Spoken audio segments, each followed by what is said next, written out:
બોડેલી તાલુકા સેવા સદન સામે સ્ટ્રીટ લાઇટ માટે બનાવવામાં આવેલા કોન્ક્રીટના પિલ્લર સાથે કાર અથડાતા અકસ્માત સર્જાયો। સદનસીબે જાનહાનિ ટળી, પરંતુ આ ઘટનાએ બોડેલી નગરપાલિકાની ઘોર બેદરકારીને ઉજાગર કરી છે। જય હિન્દ। હું છું સંજય શેરાના, જોડાઈ ચૂક્યા છો આપ ટીમ જાગૃત સાથે। બોડેલી નગરપાલિકા દ્વારા છેલ્લા આશરે 20 દિવસથી સ્ટ્રીટ લાઇટના થાંભલા માટે ઊભા કરવામાં આવેલા આ કોન્ક્રીટના પિલર ઊભા થયા છે, પરંતુ તેની આસપાસ ચેતવણીનું કોઈ પણ બોર્ડ, રિફ્લેક્ટર, બેરિકેડિંગ કે અન્ય સુરક્ષા વ્યવસ્થાઓ કરવામાં આવી નથી। પરિણામે ખાસ કરીને રાત્રિના સમયે વાહન ચાલકોના પિલ્લર ના દેખાતા અવારનવાર અકસ્માતના બનાવો સર્જાઈ રહ્યા છે। બોડેલી તાલુકા સેવા સદનની આસપાસ આવા અનેક પિલ્લર ખુલ્લા પડ્યા છે, જે વાહન ચાલકો અને રાહદારીઓ માટે ગંભીર જોખમ બન્યા છે।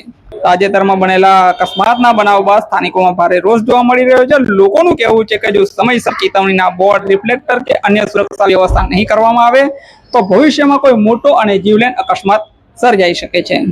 સ્થાનિક નાગરિકોએ બોડેલી નગરપાલિકાને તાત્કાલિક ખુલ્લા પડેલા પિલ્લર પાસે સુરક્ષા વ્યવસ્થા ઊભી કરવા, ચેતવણીના બોર્ડ મૂકવા અને કામગીરી ઝડપથી પૂર્ણ કરવાની માંગ કરી છે, જેથી આવા વધુ અકસ્માતો ટાળી શકાય। નમસ્કાર।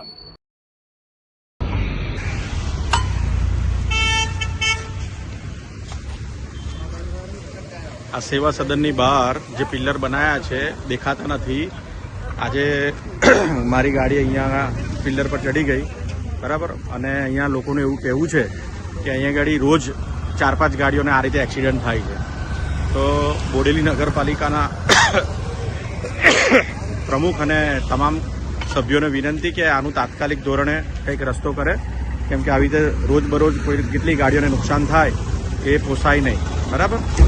તો આજરોજ અહીંયા નગર સેવા સદનની બહાર હું ગાડી લઈને નીકળ્યો, ત્યાં આગળ આ કંઈક પિલ્લર જેવું બનાવેલું છે, બિલકુલ વિઝેબલ નથી, દેખાતું નથી, એને લીધે મારી ગાડી આના પર ચડી ગઈ અને મને બહુ મોટું નુકસાન થયું છે। અને અહીંયા મારી ગાડી જ્યારે ચડી ત્યારે જે બધા લોકો ભેગા થયા એમનું એવું કેવું છે કે રોજ 4 થી 5 ગાડીઓ અહીંયા ગાડી આવી રીતે ઠોકાય છે। એટલે અહીંયા ઘણા બધા એવા પિલ્લર્સ બનેલા છે, તો નગરપાલિકાને એક વિનંતી છે કે તાત્કાલિક ધોરણે આના ઉપર કંઈક પાંજરું મૂકે કે કંઈક દેખાય એવું કંઈક કરે, જેથી કરીને મારા જેવું બીજા કોઈને નુકસાન ના થાય, બરાબર। આ એક વિનંતી છે।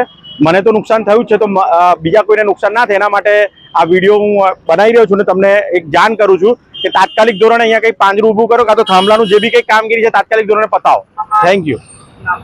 મારું નામ દેવેન્દ્રસિંહ પ્રવીણસિંહ ચાવડા, જબુગામ મારું વતન છે અને વડોદરા રહું છું। અહીંયા એક કામથી આવ્યો હતો, સેવા સદનમાં મને બહાર નીકળતા જ મારી ગાડીના આ રીતે એક્સિડન્ટ થયો, જે મારી કોઈ જ ભૂલ નથી, આ નગરપાલિકાની ભૂલને લીધે મારો એક્સિડન્ટ થયો છે।